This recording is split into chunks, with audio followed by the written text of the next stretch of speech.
What are the keys to being successful at sales? Well, one of the very first things that you have to do is always sell with integrity. You don't have to be unethical. You don't have to be manipulative. You don't have to be the sleazy used car type of salesman that people typically picture when they think of a salesperson, right? It's not an aggressive door-to-door salesperson. It's not the telemarketer that's calling you and bugging you. It's not the person trying to trick you and persuade you into doing something you don't want to do. We're not going to talk about manipulative tactics. It's about selling with integrity, something that you can be comfortable with. And to get there, we have to look at it as helping versus selling. You can be the best trainer in the entire world. You can deliver the most amazing results. But if you can't market and then you can't sell people into your program, you can't persuade them to take an action that's going to benefit them, that's going to give them something positive, where you can help them, then you're never going to be successful. You're never going to have the impact that you want to have. You won't be able to impact as many people. You won't be able to change as many people. And so you have to take this view of, I'm helping, I'm adding value.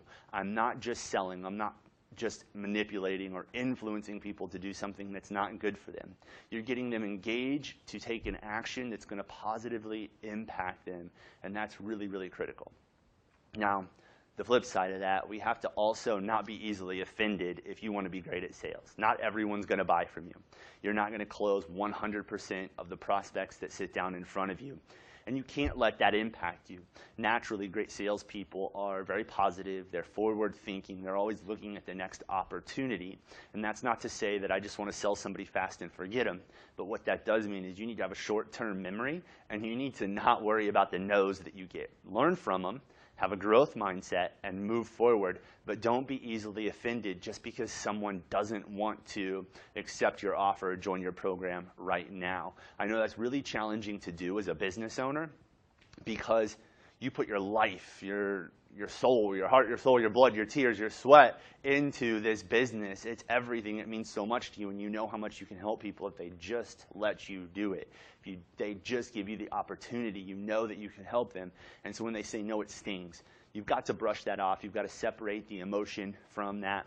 You've got to move forward and just work to focus on the next person that is ready to buy from you. Because if you get down on yourself, if you let that impact you too much, and you can learn from it, but don't let it bring you down, it's going to impact the rest of your sales. And there's a good chance that you'll miss those out.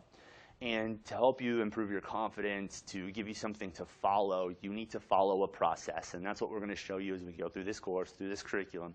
It's a very structured process to follow that you can take and adapt to fit your individual business, because businesses aren't a one-size-fits-all.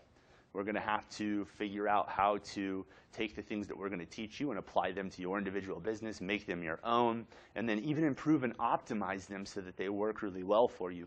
But when you follow a process, now you know what to optimize, you know what to track, and it's going to give you confidence that what you're doing step by step, you're not just winging it, right? You're not just going off the cuff with your sales. So you'll know how to improve the things you need to improve. You'll know what's going really well for you. And it's going to give you that confidence to continue to push forward, to continue to drive forward. And so those are the keys of any successful salesperson. And we're going to move on to our next class.